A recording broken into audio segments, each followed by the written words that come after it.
Halo, Assalamualaikum warahmatullahi wabarakatuh.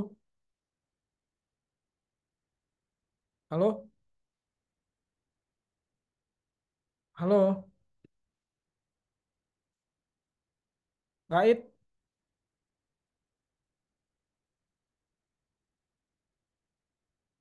Faruk.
Halo, Assalamualaikum warahmatullahi wabarakatuh.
Halo, Atikal.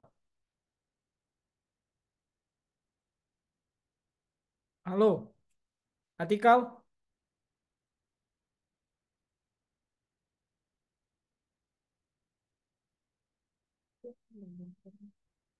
Halo, Atikal. Iya, halo Pak. Suara saya kedengaran nggak? Kedengeran. Diinfokan ya ke teman-teman yang lain 5 menit lagi kita mulai perkuliahan. Oke Pak, nanti saya bilangin teman-teman.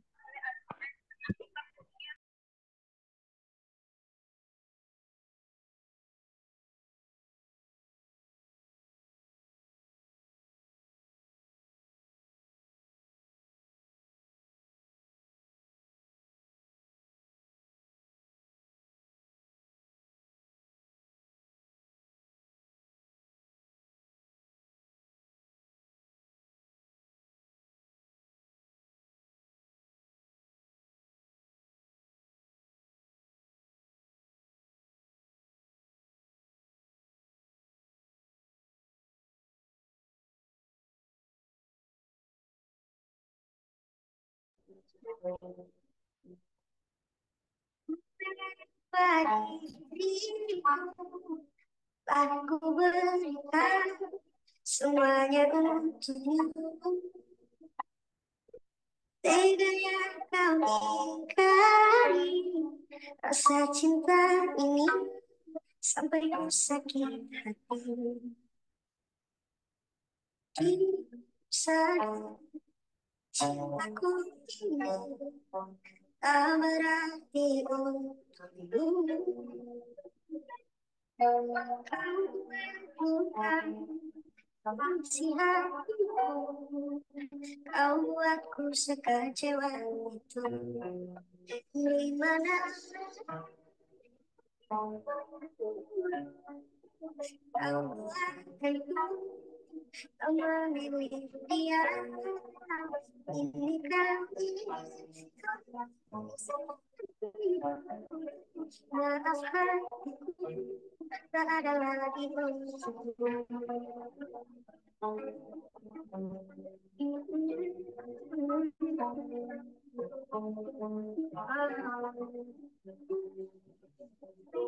Sadar cintaku ini tak dibutuhkan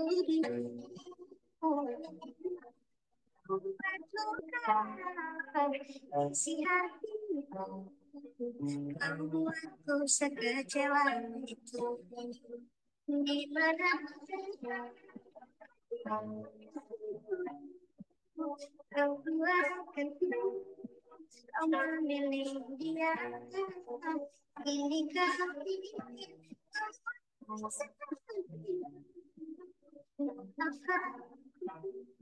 ada lagi untukku.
Baik, Assalamualaikum warahmatullahi wabarakatuh.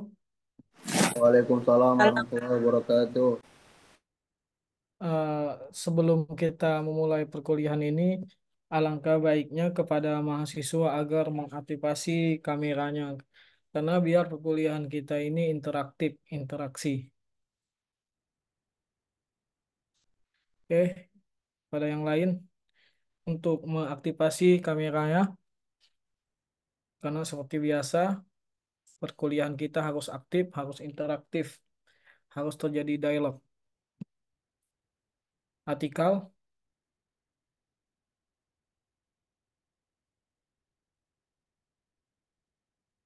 gugus,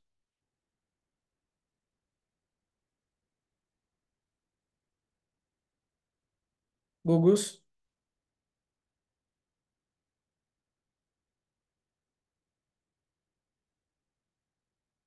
Kalau dipanggil tidak me- merespon, maka saya tidak Hadir anggap. Pak, bisa hadir Pak. Iya, kalau dipanggil tuh direspon, Oh ya Pak. jangan didiamin. Kamu coba aktifkan kameramu. Ya Pak. Aktifkan kamera. Abdul Aziz,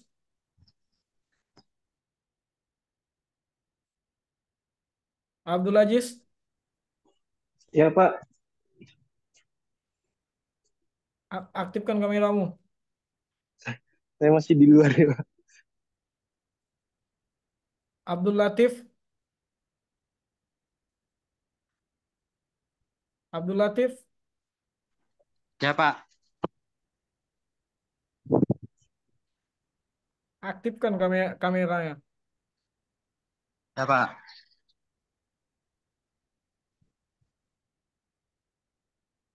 Tolong ya kita open cam. Anwar, Atikal, Ya Pak. Atikal,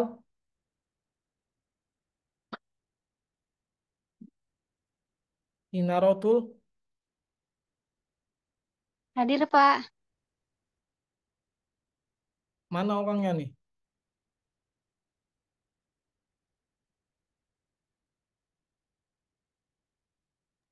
Sinyalnya Pak kurang bagus, punten.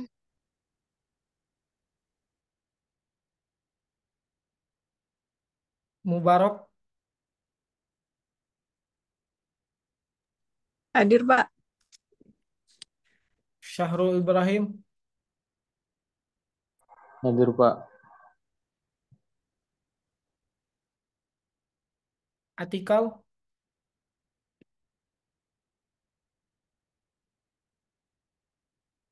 Atikal mana Atikal?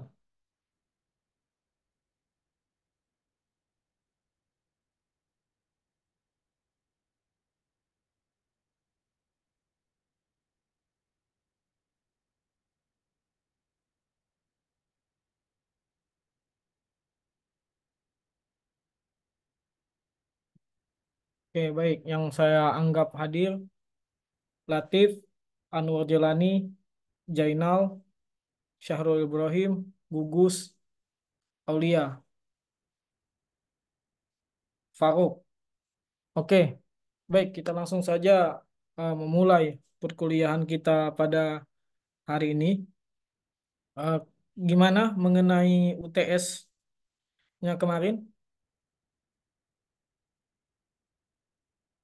Apakah semuanya sudah mengumpulkan?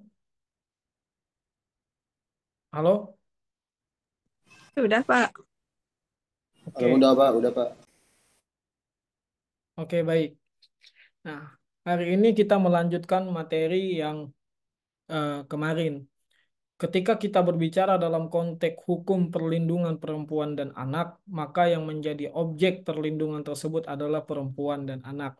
Definisi perempuan, tentunya perempuan itu adalah bisa berorientasi kepada gender, yaitu perempuan, sementara anak beraneka ragam. Mengenai anak, di dalam KUHP sendiri anak dikatakan 18 tahun ke bawah, sementara di Undang-Undang Sistem Peradilan Anak yang dianggap anak itu adalah 14 tahun ke bawah. Lantas, yang mana harus dikemukakan terlebih dahulu? Apakah KUHP, Kitab Undang-Undang Hukum Pidana, atau Undang-Undang Peradilan Anak, Sistem Peradilan Anak? Maka berlakulah asas apa, Anwar?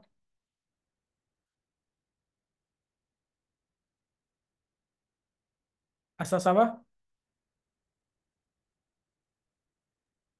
Kesetaraan Pak. Kan, asas leg spesialis derogat legi generali. Jadi hukum yang khusus itu mengesampingkan hukum yang umum. Hukum yang khusus itu lebih diutamakan daripada hukum yang umum. Kendati pun aturan di dalam hukum yang umum menyatakan anak itu 18 tahun, tetapi dalam Undang-Undang Perlindungan Anak adalah 14 tahun. Maka yang kita gunakan dalam eh, mengatur berapa sih parameter usia anak, maka kita menggunakan Undang-Undang Sistem Peradilan Pidana Anak. Nah, baik. Eh, Saudara mendengar lagu yang saya putar tadi? Halo? Apakah saudara mendengar lagu yang saya putar tadi? Dengar, Pak, dengar. Saudara tahu lagu itu identik dengan apa? Kecewaan, Pak. Yang kasus lagi fenomenal sekarang? Kasus Pina, Pak. Kasus Pina. Pina itu dari mana? Dari Cirebon. Iya, Pak. Ya, dari Cirebon. Di sini ada yang dari Cirebon?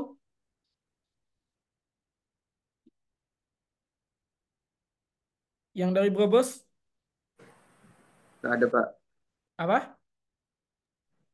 Nggak ada, Pak. Nggak ada yang dari Brebes. Yang angkat tangan ini Brebes ini tulisan. Oke. Nah, sekarang kita melihat kasus yang sangat fenomenal, yaitu kasus yang menjadi perbincangan, apalagi di dalam ilmu hukum pidana mengenai kasus Pina Cirebon.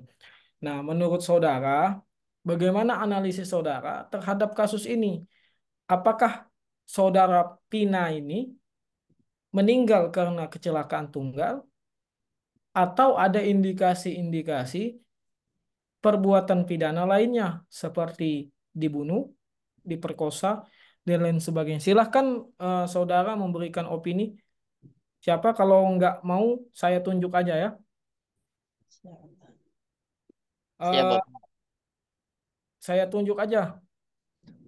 Jainal gimana Jainal? Menurut pendapat saudara mengenai kasus Pina Cirebon ini.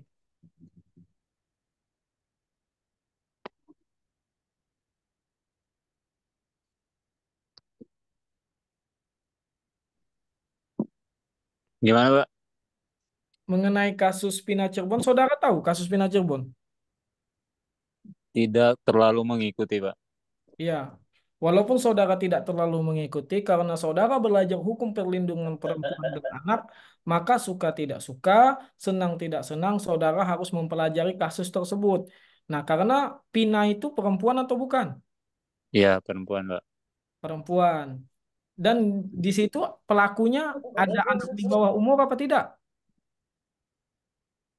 Nah, itu saya kurang mengikuti beritanya, Pak. Nah, kalau kita belajar ilmu hukum, maka fenomena-fenomena tentang hukum, terkhususnya hukum perlindungan perempuan dan anak ini identik sangat dekat, amat teramat sangat dekat dengan hukum hukum apa? Hukum pidana, Pak. Hukum pidana.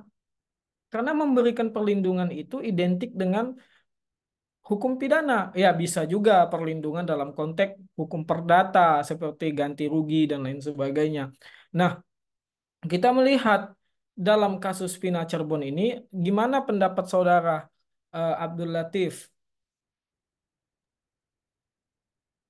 Mungkin kalau saya pribadi, biasanya kalau kasus-kasus viral ini, itu pelakunya pasti ada orang-orang yang namanya itu sudah besar, Pak, di Indonesia. Kalau biasanya, kalau kasus-kasus sebesar apapun, tapi kalau pelakunya orang-orang biasa, biasanya tidak terlalu viral, Pak. Sebenarnya banyak di daerah Indonesia itu, kasus-kasus mungkin yang lebih parah dari Pina ini mungkin banyak. Tapi karena tidak tersorot media, atau pelakunya orang biasa saja, sehingga kasus itu dingin-dingin saja. Tapi anehnya Pina ini kan kasus sudah lama tapi sekarang sudah besar lagi. Kayaknya pelakunya tuh ke orang-orang terkenal gitu, Pak. Seperti dulu kasus Sambo itu, Pak. Sama, Mm-mm. Sambo itu kan juga viralnya luar biasa seluruh Indonesia.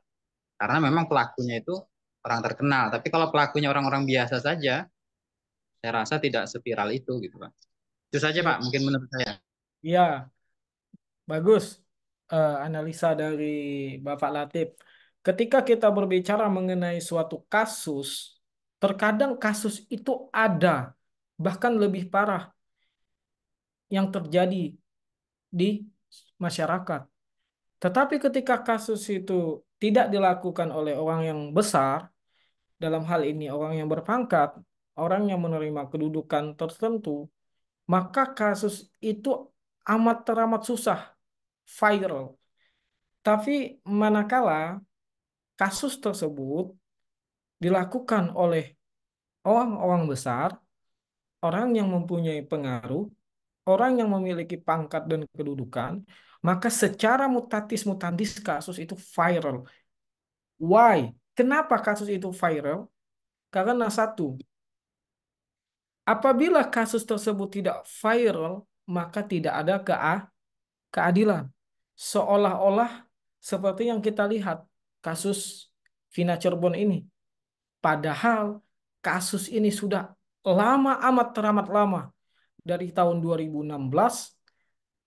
Tetapi kenapa ketika kasus ini sudah diangkat menjadi film, sudah trending di Twitter, berbagai media platform, maka kasus ini menjadi sorotan.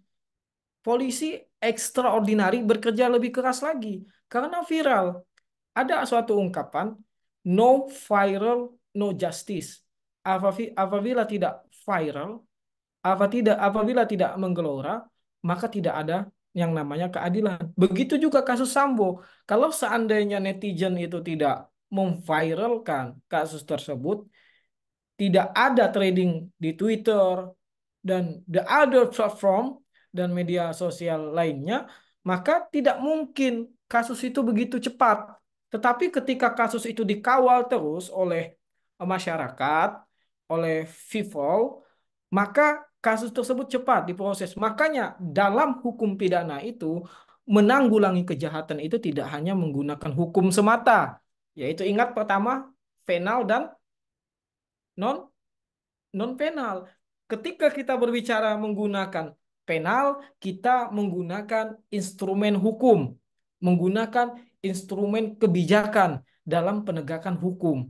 Sementara ada cara lain sebagai pelengkap integral dari cara penal, yaitu non penal, cara-cara di luar hukum.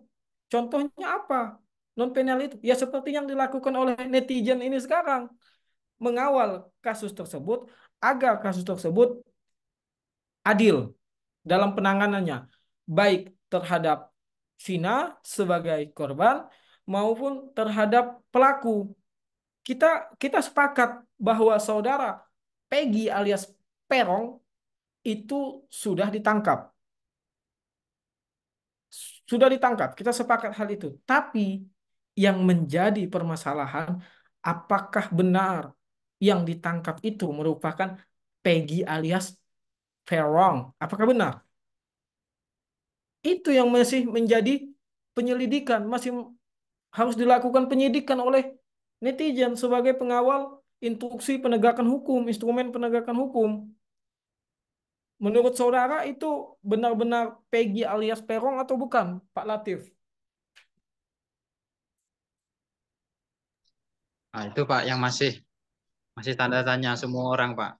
Banyak netizen beranggapan bukan itu gitu. Banyak katanya ada sekarang 60 apa kuasa Pengacara. hukum ya, pengacara ingin membantu karena salah sasaran atau gimana itu, Pak.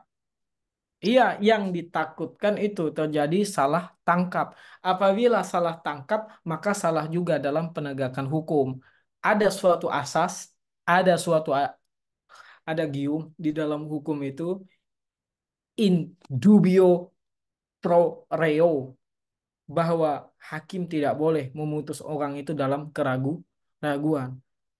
Maka syarah ataupun penjelasan daripada adagium ini bermula daripada lebih baik hakim itu membebaskan 1.000 orang yang bersalah daripada menghukum satu orang yang bersalah.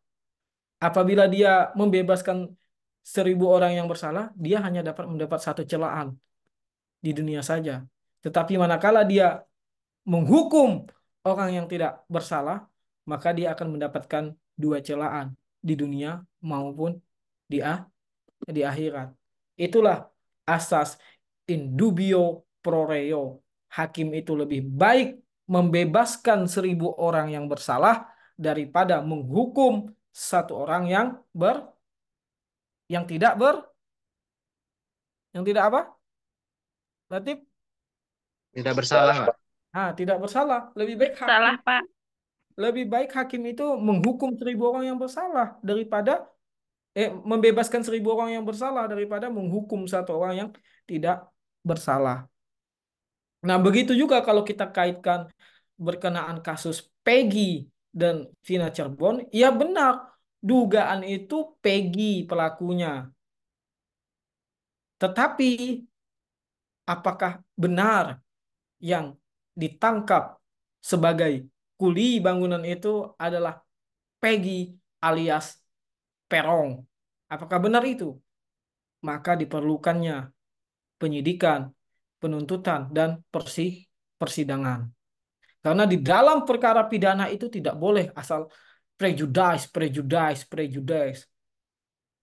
Di dalam perkara pidana, actori incumbit onus probandi. Siapa yang menuntut, maka dia yang harus membuktikan. Dalam hal ini polisi dan jaksa. Polisi sebagai penyidik, jaksa sebagai penuntut, dia harus membuktikan bahwa yang benar mereka tangkap itu adalah Peggy alias Perong yang membunuh dan memperkaos Vina Cirebon. Tetapi actori non probante, asas itu tidak sampai di situ, actori non probante reus absolvitur. Apabila tidak terbukti yang ditangkap ini adalah sebagai pembunuh Vina, sebagai Peggy alias Perong, actori non probante reus absolvitur. Maka saudara Peggy ini, yang diduga Peggy alias Perong ini, harus dibebaskan.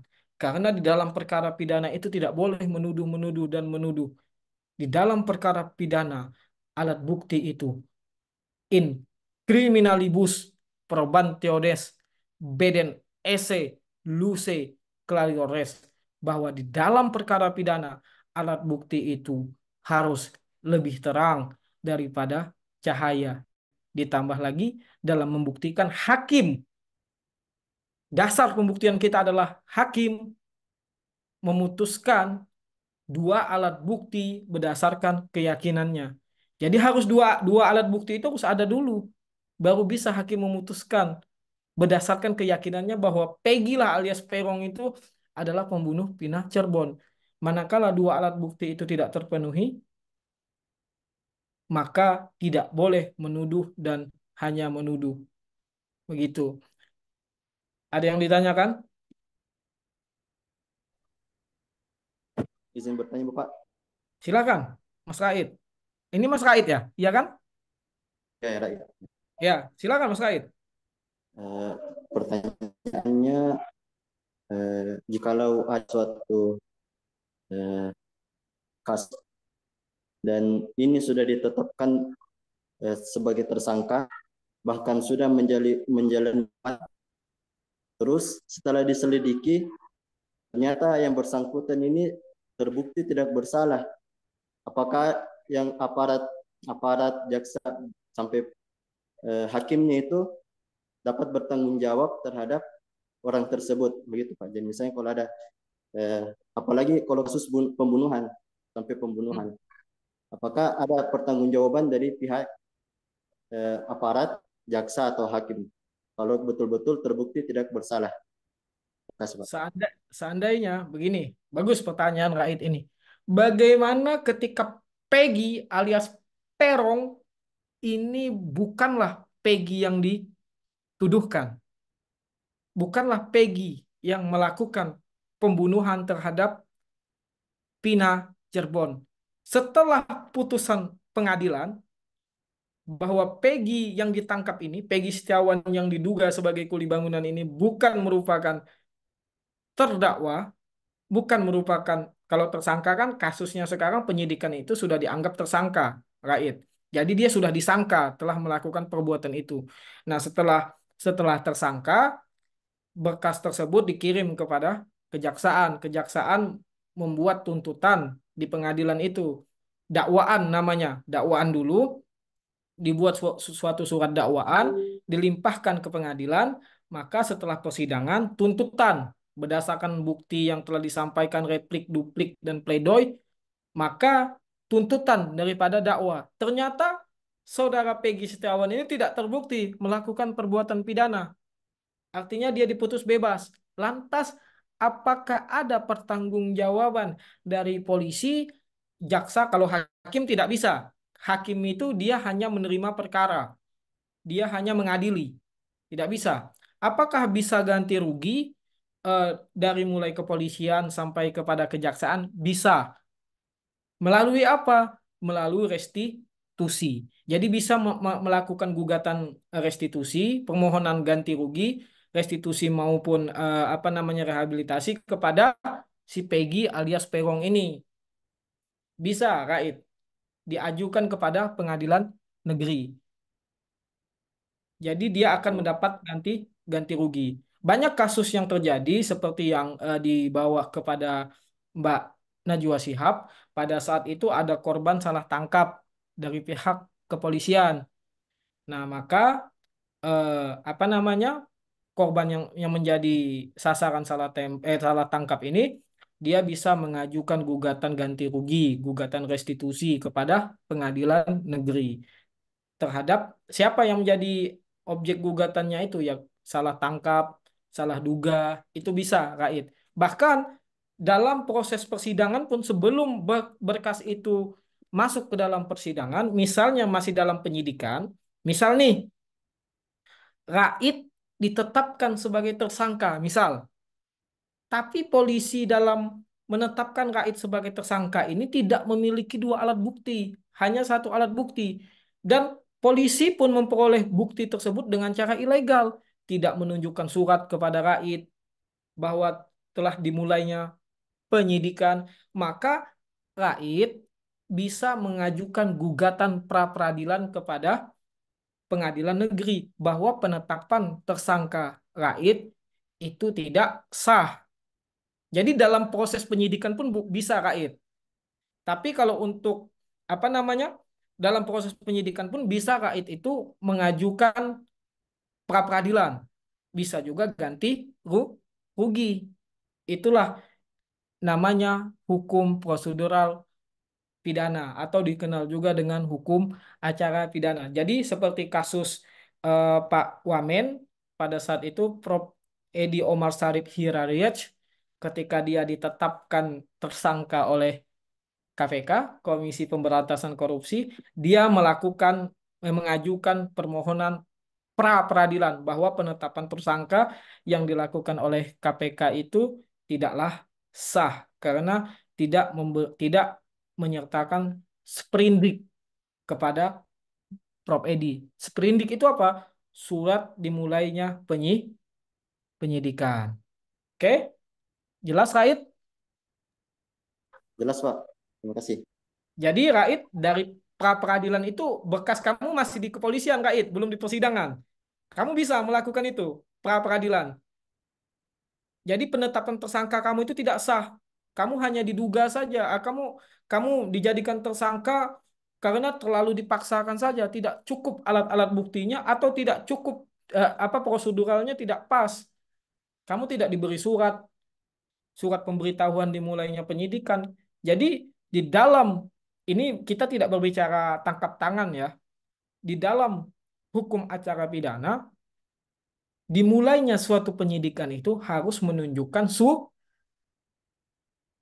surat. Tidak boleh asal menyidik saja.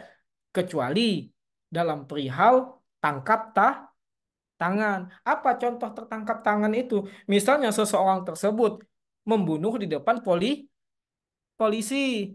Misalnya seseorang tersebut di hadapan mata polisi menganiaya, mencuri. Itu bisa tertangkap tangan.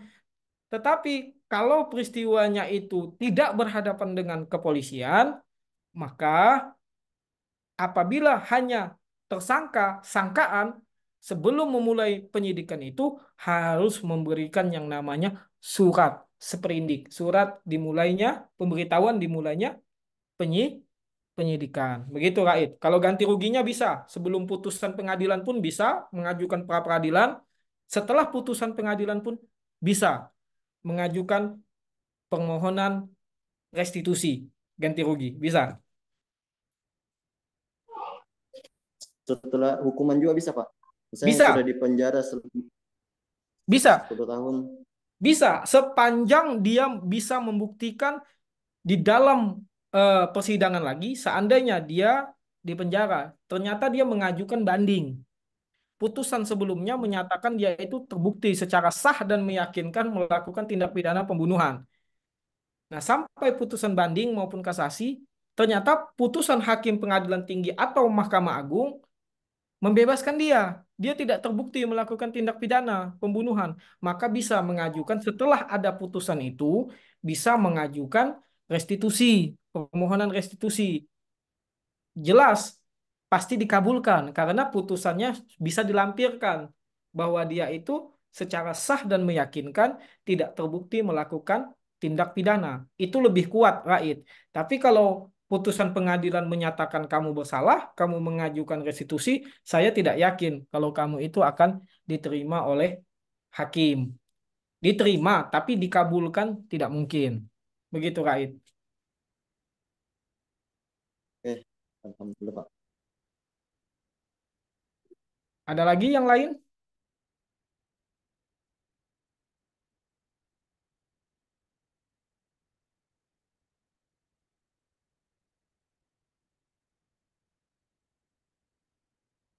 Saya membuka sesi tanya jawab. Silahkan. Apapun berkenaan dengan hukum, terkhusus hukum perlindungan perempuan dan anak, karena mata kuliah kita ini hukum perlindungan perempuan dan anak. Jadi silahkan pertanyaan apapun saja. Seperti Raid tadi, bagaimana kalau kita tidak bersalah, menuntut hak kita agar nama baik kita kembali pulih, agar kita mendapatkan hak ganti rugi. Itu bisa, seperti yang ditanyakan oleh Mas Raid tadi. Ini yang hadir cuma Mas Raid ya? Biar hadir Pak Fajar. Artikel hadir, Pak. Kok kemana? Mukanya kemana?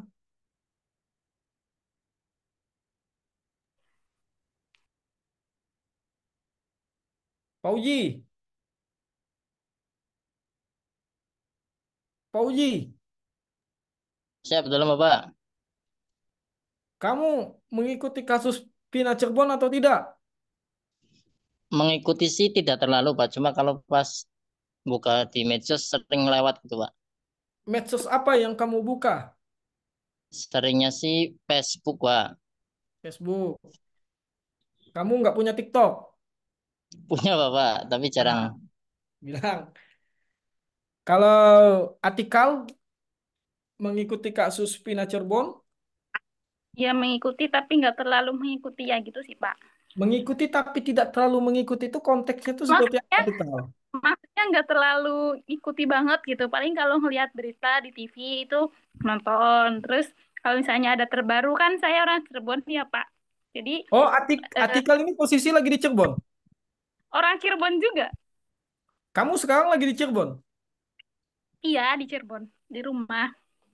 Menurut kamu benar Peggy yang ditangkap itu pembunuhnya?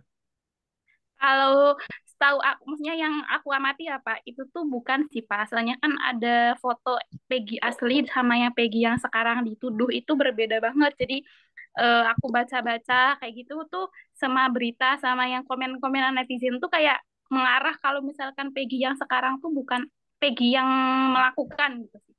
Enggak, saya bertanyanya berdasarkan hati nurani kamu saja. Ya, Tidak tidak berdasarkan kalau menurut aku ya Pak, kalau menurut aku emang bukan sih tidak Pak. Soalnya tidak begini lihat begini artikel. Saya tidak mempertanyakan asumsimu terhadap perspektif netizen. Yang saya tanyakan kepada kamu, kamu sebagai warga Cirebon, kamu pernah lewat jembatan flyover itu? pernah deket dari rumah saya sekitar 15 sampai 20 menit. Sangat sangat dekat kan? Pada Iya, saat kasus itu, kamu sedang berada di Cirebon atau di Mesir atau di mana? Sudan? 8 tahun Pak. Berarti saya lagi mondok di Brebes Bumi Ayu. Oh, Bumi Ayu. Nah, oke. Sudah semestinya pasti kamu mendapatkan selentingan-selentingan dari masyarakat Cirebon.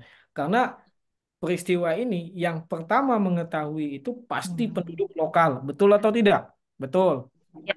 Kita sepakat itu. Bagaimana opini kamu sebagai orang Cirebon terhadap kasus ini? Apakah benar Peggy yang ditangkap sekarang ini adalah Peggy Setiawan alias Perong atau bukan? Kamu nggak usah takut. Di sini tidak bisa ditangkap Atikal karena kita ini Ya.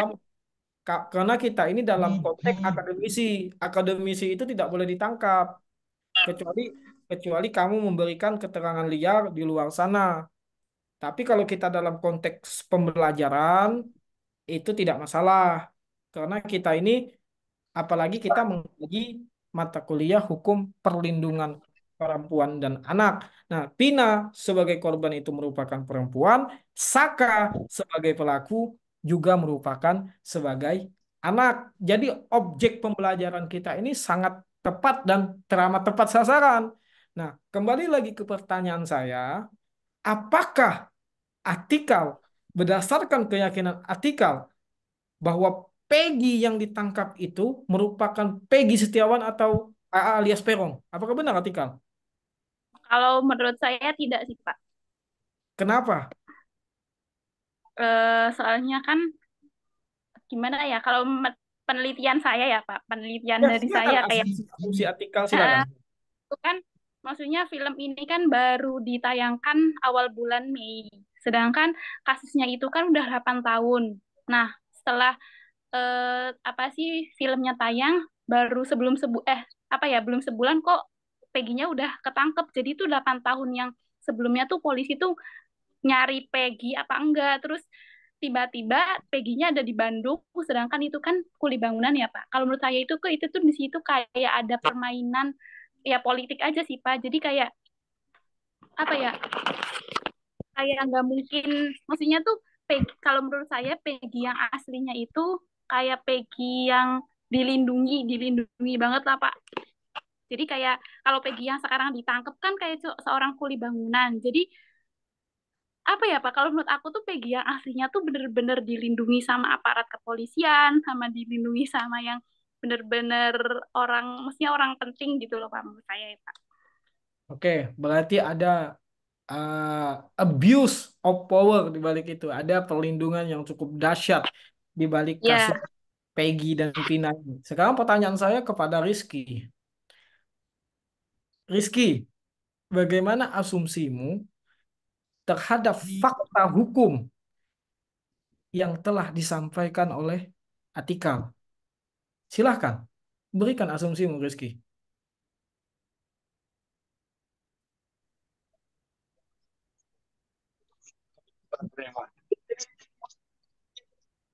Halo Rizky, apakah kamu mendengar suara saya? Dengar Pak, suara saya dengar nggak? Silakan. Kalau menurut pribadi saya Pak, sebenarnya saya juga belum mengikuti pasti tentang kasus Vina Cirebon ini Pak. Tapi beberapa teman pernah menyinggung tentang kasus ini, yang mana tiap-tiap dari mereka itu menyudutkan, memfokuskan bahwa ada tindakan di balik layar ada tindakan tersendiri Pak. Yaitu yang mana ayahnya di Vina ini almarhumah ayah pacarnya ini merupakan aparat polisi Pak. Dan yang disangka pembunuh ini ayahnya juga jenderal dengan pangkat yang lebih tinggi Pak. Secara umum prinsipnya kasus ini seakan-akan ditutupi karena masalah jabatan Pak. Simpelnya mudahnya kita katakan begini, kalau kasus Verdi Sambo itu ketahuan karena ada CCTV dan barang bukti yang jelas, Nah, sedangkan ini belum ada, Pak. Dan antara jabatan polisi dan jenderal pasti lebih tinggi jenderal, Pak. Jadi selama 8 tahun itu dikemanakan gitu kasus ini. Seperti yang dibilang saudari Rosti, justru sesungguhnya pelaku film itu bukannya kita bersangka, tapi ada kejanggalan di sini, Pak. Apalagi banyak misalnya kan pelakunya ini enggak yang menjadi tersangka sekarang itu berbeda, entah dari wajahnya dan seterusnya, dan dalam 1 bulan bisa tertangkap gitu. Teringat kalau yang semester kemarin Bapak ajarkan di kelas bahwa terkadang dalam kasus itu dalam hukum harus ada korbannya yang menjadi pelaku. Untuk sementara sampai situ kesimpulan saya, Pak.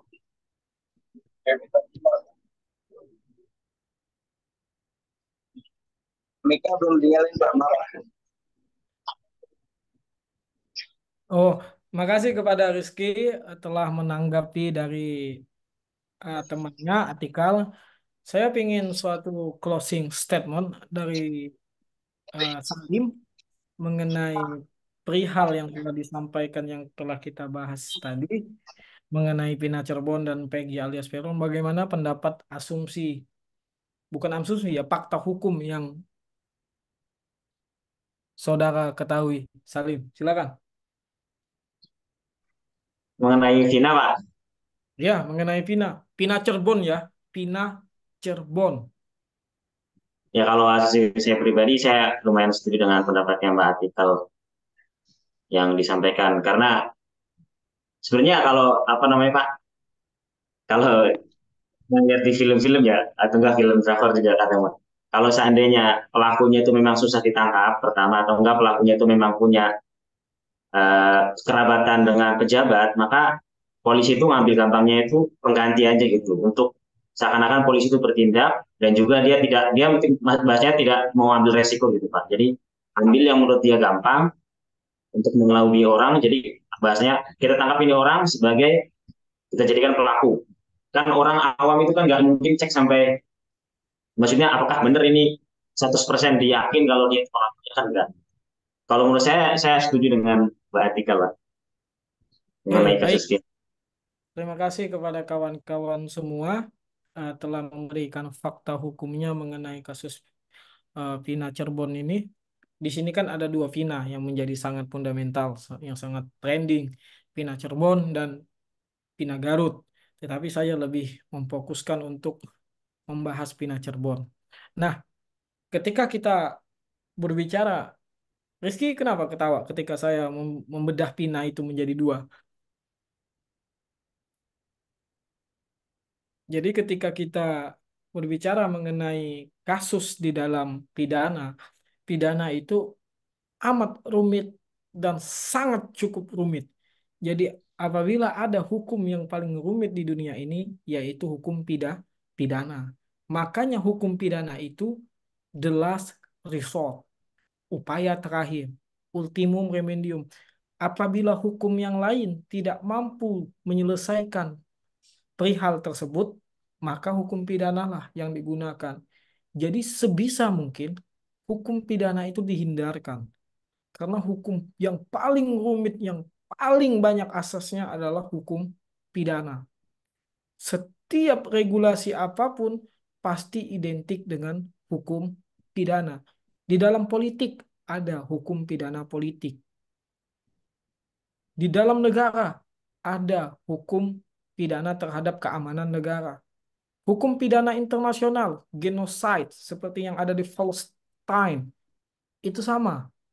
Jadi setiap aspek itu tidak bisa lepas daripada yang namanya hukum pidana. Makanya hukum pidana ini adalah hukum yang paling rumit. Kita berbicara hukum perlindungan perempuan dan anak pun, tidak bisa terlepas daripada yang namanya hukum pidana. Seperti yang dikatakan oleh Pak Raid tadi. Bagaimana ketika saya sudah dinyatakan sebagai tersangka, tapi saya mempunyai hak dong. Kalau saya ini bukan tersangka, saya juga mempunyai hak dong karena saya sudah dipukul dalam penyidikan, karena saya telah disiksa, korban salah tangkap, nama saya harus saya pulihkan dong. Maka saya mengajukan yang namanya pra-peradilan. Pra-peradilan itu guna untuk apa? Ya, untuk ganti rugi, pembatalan penetapan tersangka, dan lain sebagainya. Itu sebelum putusan pengadilan. Bagaimana setelah putusan pengadilan? Ya, ada juga mengajukan hak restitusi. Begitu juga dalam kasus Pina ini. Peggy itu kalau terbukti tidak bersalah, tidak terbukti bahwa dia Peggy yang disangkakan atau yang didakwakan, maka dia bisa mengajukan pra peradilan ataupun penetapan tersangka. Oh, ternyata penetapan tersangka Peggy alias Peron ini tidak memiliki alat bukti yang cukup. Bisa dia mengajukan pra peradilan. Oh, ternyata buktinya cukup, tetapi bukti yang diperoleh dengan bukti melawan hukum. Bukti yang melawan hukum itu bukti apa? Bukti yang ilegal. Cara memperoleh bukti dengan cara yang ilegal. Misalnya, kepolisian mengambil masuk ke rumah Peggy tanpa dimulainya suatu surat, tanpa menunjukkan surat penyidikan bahwa Peggy ini akan disidik. Itu sangat berbahaya. Beda beda hal ya dalam kasus tertangkap tangan. Kalau OTT tangkap tangan itu walaupun tidak ada surat penyidikan, maka penangkapan itu dianggap sah.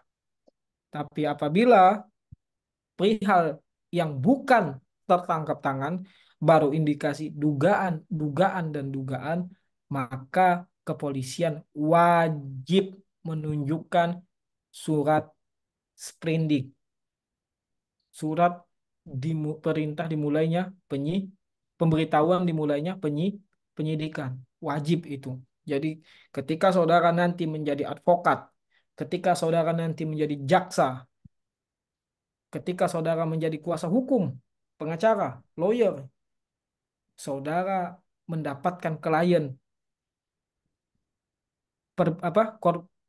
klien perbuatan pidana, diduga melakukan perbuatan pidana, dan klien saudara ingin dilakukan penyidikan, maka wajib bagi saudara sebagai kuasa hukumnya untuk menerima sprindik, surat pemberitahuan dimulainya penyidikan.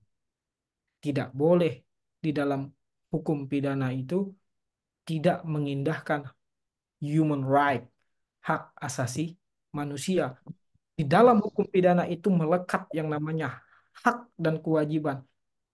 Pelaku pun juga memiliki hak, korban pun juga memiliki hak. Apa hak pelaku? Hak mendapatkan kuasa hukum, hak pemberitahuan dimulainya penyidikan. Apa kewajiban bagi tersangka? Mendapatkan keadilan. Itu wajib. Maka itulah yang namanya hukum perlindungan perempuan dan anak. Ingat, objek yang kita lindungi di sini apa? Perempuan dan Anak. anak. Oke, kemarin saudara sudah membuat yang namanya makalah. Saudara memilih sendiri judul-judul yang telah saya tawarkan, kami tawarkan. Untuk selanjutnya, saudara harus membedah judul itu dalam bentuk kelompok. Jadi begini, yang absen total semuanya ada berapa di sini? Yang hadir 28. Nanti dibagi 4 judul itu, minggu depan wajib harus ada yang presentasi. Atikal, Atikal atau Anissa, kamu Iya, tolong WA-kan ke saya pembagian kelompoknya nanti habis maghrib. Bisa kan? Tolong kamu WA-kan ke saya kalian saja yang membagi kelompoknya, jangan saya.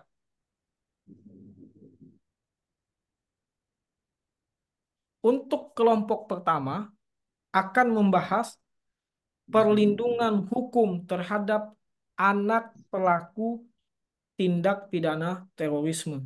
Itu kelompok yang pertama. Minggu depan berarti kelompok yang pertama. Kelompok yang kedua, perlindungan hukum terhadap anak sebagai korban pelecehan seksual. Itu kelompok yang ketiga.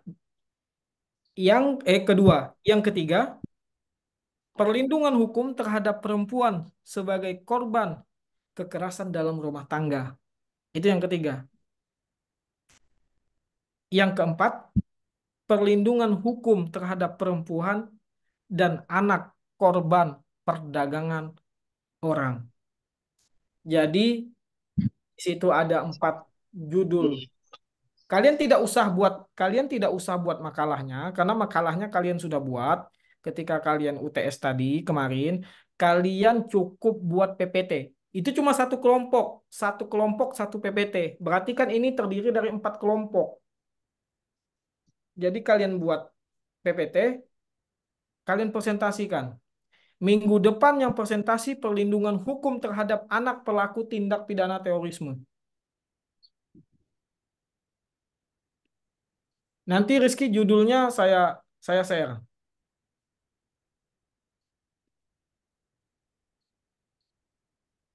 Tolong Atikal dibagi menjadi 4 kelompok. Atikal, iya Pak. kamu bagi menjadi 4 kelompok dalam kelas ini. Jadi minggu depan itu sudah maju. Saya tidak mau tahu suka tidak suka, senang tidak senang, sudah saya kasih waktu. Kalian cuma membuat PPT dan presentasi. Harus wajib. Karena ini berangkat menjadi penilaian untuk UAS juga. Oke? Ada yang mau ditanyakan?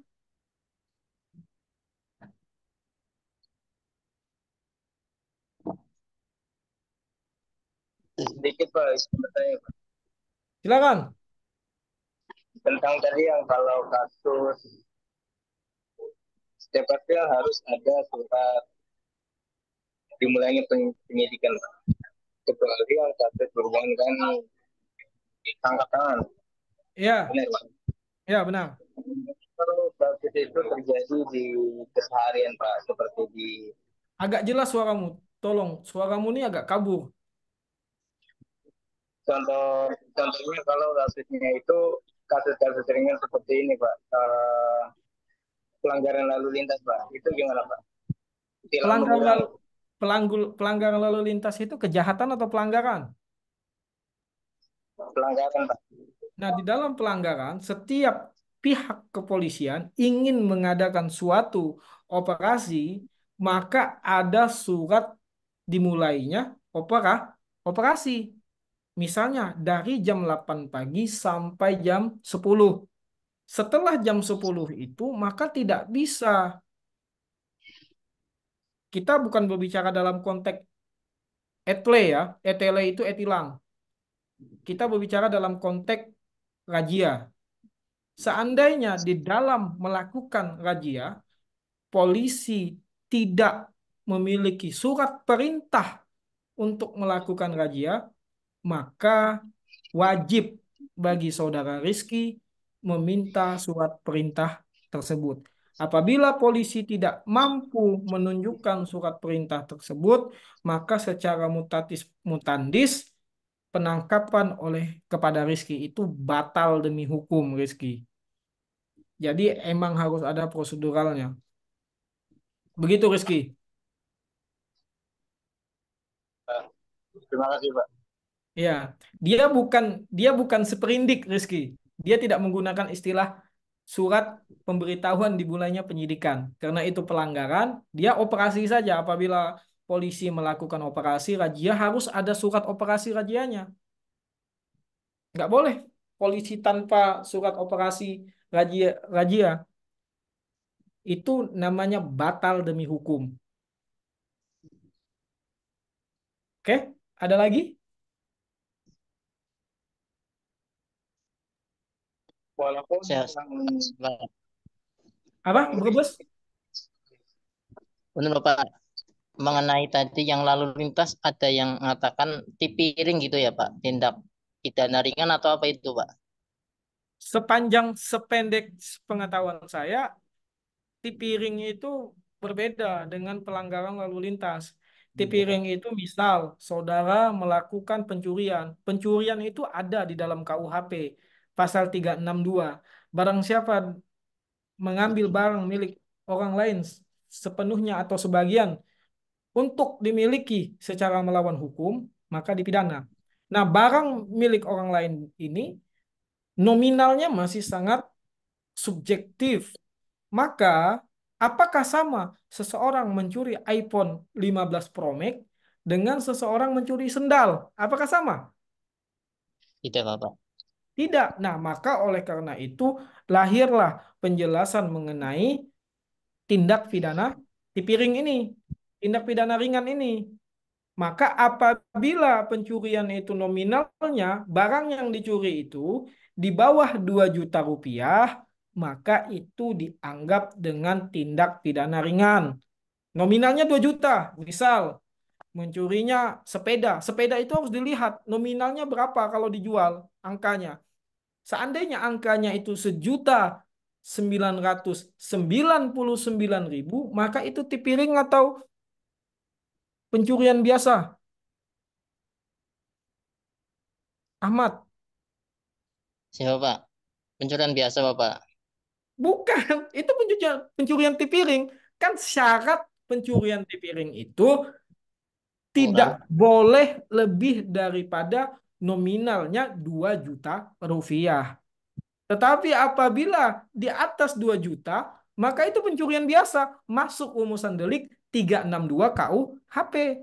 Tapi manakala saudara itu mencuri dengan nominal 1.999.000 rupiah, apakah bisa itu dikatakan pencurian biasa? Termasuk tipiring Bapak. Nah, begitu. Jangan dikatakan pencurian biasa. Itu ada nominalnya. Ahmad Fauji Al-Brebesi. Izin tanya lagi Bapak. Yang Silakan. tadi yang tentang batas minimal itu apa nominalnya itu Pak. Untuk yang sekarang sering trending itu yang RJ itu Pak. Itu Apa? juga ada batasan yang RJ itu Pak, yang RJ yang RJ, sering dikejar. RJ itu apa? Saudara tahu nggak RJ itu apa? Restoratif justice atau apa itu Pak? Ya, restoratif justice. Apa yang saudara ingin tanyakan mengenai restoratif justice? Nah, itu juga sama Pak. Syaratnya tadi harus apa misalnya kasusnya yang ringan-ringan juga Pak atau gimana Pak? Ya, ketika kita berbicara mengenai restoratif justice, maka restoratif justice ini dipahami dengan 2 metode. Yang pertama, restoratif sebagai konsep. Apa itu sebagai konsep? Yaitu konsep keadilan. Ada keadilan korektif. Keadilan korektif itu adalah keadilan yang berdasarkan kepada pembalasan. Kalau orang mencuri, harus dipenjara. Itu keadilan korektif. Balas dendam. Criminal law is balas dendam. Hukum pidana adalah balas dendam. Menurut keadilan korektif ini, ada yang namanya keadilan rehabilitatif. Apa itu keadilan rehabilitatif? Yaitu keadilan dengan memulihkan pelaku. Makanya pelaku itu tidak dipenjarakan lagi, tetapi di lembaga pemasyarakatan. Mohon maaf sebelumnya, keadilan korektif itu mengkoreksi diri pelaku. Nah, sementara ada yang namanya keadilan restoratif. Keadilan restoratif itu adalah keadilan yang memulihkan bagi pelaku maupun kepada korban. Jadi di sini dua yang dipilihkan. Kalau rehabilitatif yang dipulihkan hanya pelaku. Korektif yang dipulihkan, yang dikoreksi hanya pelaku. Jadi korban ini tidak mendapatkan tempat di dalam hukum pidana. Maka oleh karena itu lahirlah suatu pemikiran dari Albert Elgas 1977 yang merancang keadilan itu tidak hanya itu. Ada yang namanya keadilan restoratif atau dikenal juga dengan restoratif justice. Apa itu restoratif justice? Pemulihan terhadap korban maupun terhadap pelaku. Dengan cara apa? Berbagai negara mengatur itu. Banyak. Contohnya, yang paling sangat mendasar memulihkan antara korban dan pelaku, yaitu mempertemukan antara pelaku tindak pidana dan korban tindak pidana. Contoh, mempertemukan pelaku pemerkosaan dan korban yang diperkosa. Syaratnya apa? Pelaku harus minta maaf, menyesali perbuatannya kepada korban. Itu dalam rangka memulihkan psikologis daripada korban. Lantas di dalam hukum Islam, apakah ada restoratif justice ini? Oh, kita mengenalnya dari Barat, dari Albert Elgas, restoratif justice. Sementara The Prophet Muhammad 1440 tahun yang lalu sudah mengkonstruksikan konsep ini. Dia tidak menyebutnya restoratif justice, tapi istilahnya diat. Di dalam hukum jinayah, di dalam hukum pidana Islam, ada yang namanya diat. Diat itu apa sih? Menemukan antara keluarga korban pembunuhan dan pelaku. Apabila pelaku itu menyanggupi membayar uang diat tersebut, maka pelaku itu tidak dipidana lagi. Dia cukup mengganti rugi kepada korban. Nah, balik lagi, bagaimana implementasi penerapan restoratif justice dalam konteks proses peradilan? Di dalam peradilan Indonesia, restoratif justice itu tidak bisa digunakan untuk semua tindak pidana. Dia hanya bisa digunakan terhadap tindak pidana yang ancaman pidananya dikategorikan sebagai tindak pidana yang tidak berat. Maka itu boleh mengajukan restoratif justice seandainya melakukan pencurian. Jadi restoratif justice itu tidak boleh ancaman pidananya itu lebih daripada 5 tahun. Misal, Pauji mencuri iPhone-nya punya Fajar seharga 10 juta. Di dalam perjalanan, setelah penyidikan, setelah Pauji ditangkap, dilakukan penyidikan di kejaksaan, berkas Pauji ini sudah ada, BAP-nya. Dari kepolisian sudah dilimpahkan kepada kejaksaan. BAP-nya Pauji ini. Jaksa memanggil saudara Pauji. Fauji, Rizky, begini saja. Daripada berkas kamu ini saya buat menjadi surat dakwaan, saya limpahkan kepada pengadilan, mendingan kalian berdua menempuh jalan restoratif justice. Oke, kata Rizky, siap. Yang penting handphoneku dikembalikan dan ganti rugiku aku minta 5 juta. Oke, kata Fauji, no problem. Jadi ini handphonemu ku tambah uang 5 juta, kata Fauji, asal kamu jangan mempidanakan aku. Itulah yang disebut dengan proses restoratif justice, Fauji. Win-win solution. Jadi Fauji juga menang, Fajar juga menang. Apakah boleh ketika Fauji membunuh Fajar, Fauji melakukan restoratif justice? Nggak boleh, Fauji. Kalau kamu sudah menghabisi pajak, kamu wajib dipidana. Wajib berkasmu itu dilimpahkan kepada pengadilan. Jadi restoratif justice itu ketika kita berbicara dalam konteks proses, dia hanya dalam karakteristik tindak pidana yang minimum ancaman pidananya tidak boleh daripada 5 tahun. Begitu, Fauji Brebes. Siapa? Ada lagi yang mau dipertanyakan sebelum saya mengakhiri perkuliahan pada sore ini?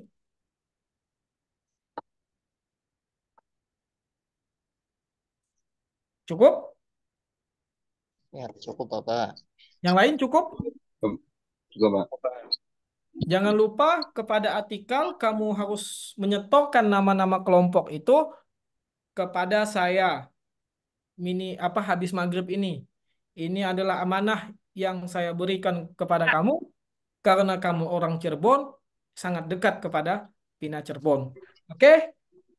Sip? Deal? Ya. Nggak ada lagi pertanyaan? Mengenai tugas presentasi, minggu depan sudah mulai kelompok 1. Nanti kalian presentasi, diskusi, yang lain boleh memberikan pertanyaan, nanti kita bahas sama-sama. Berurutan nggak Pak? 1, 2, 3, 4. Apa? Harus berurutan nggak Pak? Kayak gitu. Ya, harus berurutan. Tapi tidak menutup kemungkinan juga, Pajar. Kalau saya minggu ini nunjuknya nomor 1, bisa juga minggu berikutnya saya tunjuk yang nomor 4. Yang penting wajib bagi semua kelompok mengumpulkan PPT-nya sebelum presentasi. Kalau hari ini Jumat, berarti Kamis depan itu PPT-nya harus dikumpulkan melalui artikel ya.